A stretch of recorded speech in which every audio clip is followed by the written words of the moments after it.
Welcome to Seven Trumpets Prepper. Guys, in this video today, I want to share something with you that I actually read the article, and it brought some things to mind that I want to share with you. The article is in the video description below. Take time, read the article.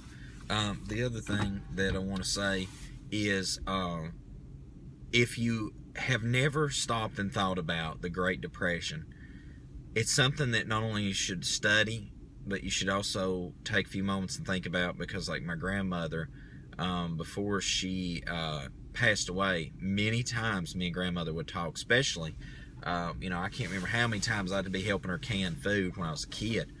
And it resounds in my memory unto this day, even after she's been laid to rest to wait upon the great day of the resurrection.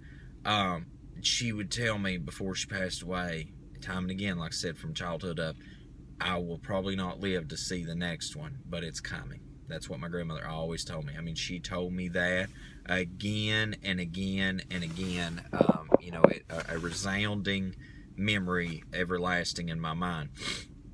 And, the more I think back on what grandmother said, and it's actually that article brought to mind today what grandmother was telling me. She would say, we need to put this food back for, when there ain't none at the store, all these things. I mean, like pretty much stuff I've been preaching for years on the channel. I give the Most High y'all credit for waking me up to the end days. I give my grandmother credit to me being a prepper and actually to a homesteader off-gridder. I mean, I give her, the Most High and her, all the credit, 100%. All credit's the Most High, but I mean, any other credit be given to my grandmother. Nobody else gets credit for that, not even me. Because she helped make me the man I am today by waking me up to this stuff from my childhood up. And when she talked to me about it, she'd talk about back then what went down. And that article, was pointing things out about what went down back in the day too. And if you compare it today, like I'm sitting right now in a city, my wife is shopping with a friend, and I've got an off day from construction. I was just sitting here, and I'd actually walked through the mall, and I walked through the food court, and I looked at all the diverse multitude of people, different nations, tongues, kindreds, color, or I won't say colors. Melanin is, there's no such thing as colors of people. There's just more melanin or less, because we all came from Noah. Just Shem, Ham, Japheth is the difference in the peoples. And so anyway, I look at all these people, and I'm like, there's one thing that sticks out to me today, that it wasn't that in the equation back then during the Great Depression, and that was that, a huge chunk of the population, at least over 50%, I mean, we can get an argument over statistics, but at least over 50% of the people lived on a farm or out in the country, or had a pantry, or, what would be considered hoarding today. People done all sorts of food put back, and preps and seed and everything else. And I mean, self-sufficient, nowadays. I mean, even sometimes I look at some of these people trying to live off grid, and it's like first time breaker flips, they freak out and lose their mind, and they're like, what do I do? And it ain't like anything we done. I'm just saying, like, they add something new to their house, and it's just like, oh my gosh, I don't know what I'm doing. And I'm not making fun of anybody. I work for anybody, out in the off-grid community. I mean, it's just like even sometimes I run into issues. I'm like, what the flip am I gonna do? And I got a diploma on the wall, all sorts of technical background, everything. I mean, like, all of us in the generation that we're in, especially the millennials. Oh, heaven help the millennials. I mean, I don't even know what to think about for my child's generation coming up. But we're all really out of touch compared to the people that lived in the 20s and the 30s. And then people, if it all broke down tomorrow, they could have went in their backyard. I mean, think about it. People were so in tune with harvesting food that the wildlife management agencies had to be created, especially here in Tennessee, after the Great Depression, because the wildlife were about, exhausted, because people just went and hunted like crazy. But my point is, people were in tune. They lived off grid to some extent. They weren't relying on some electrical grid hardcore. They didn't all live in the cities. Nowadays, everybody lives in the cities. So, that article, I waiting until now to say the rest about the article, is it says, pretty much the difference between the last depression and this depression is 80% of the people's probably going to die, and I'd say that's probably pretty accurate.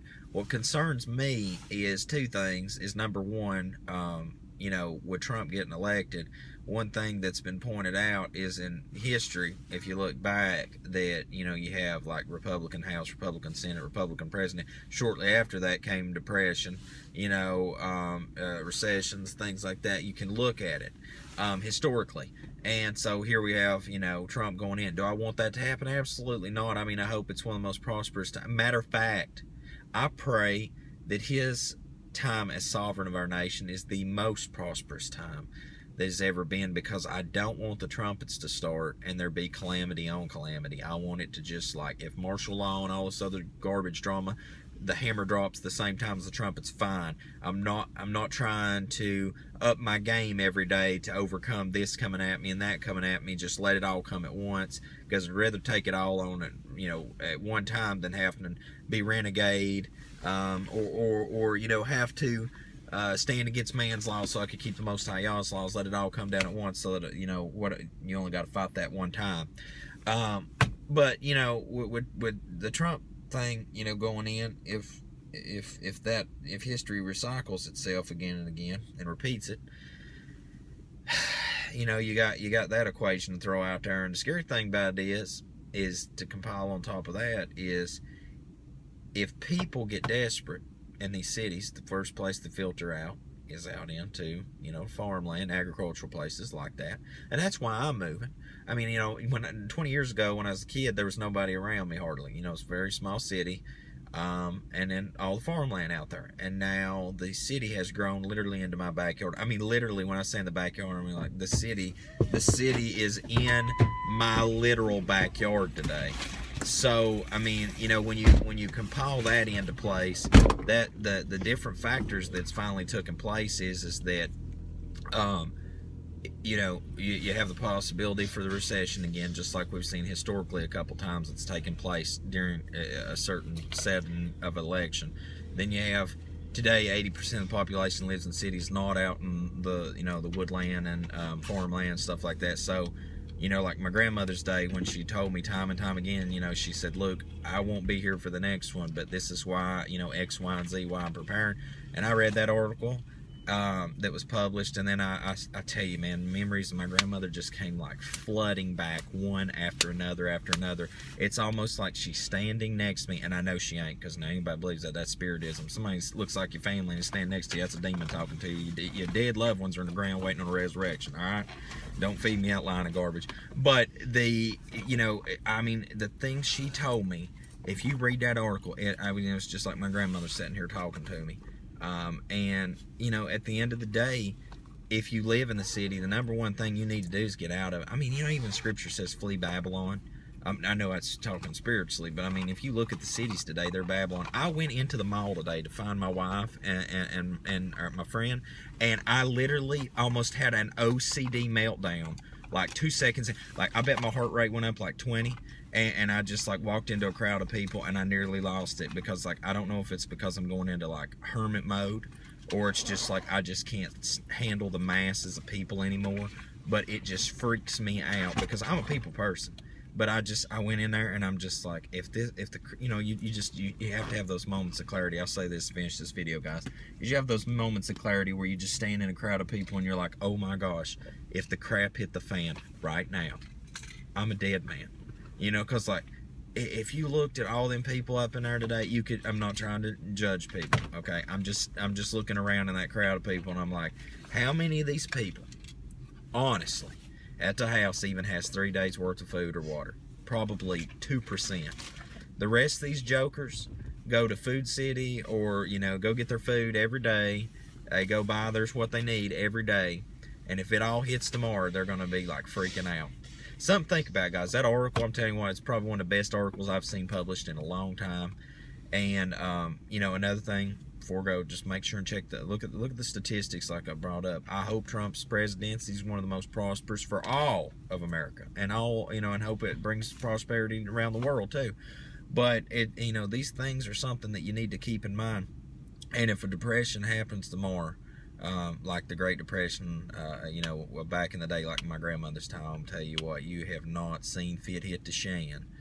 like you're going to see when people figure out that we're $20 trillion in debt, and it is going to be 10 times worse than our ancestors' time before us.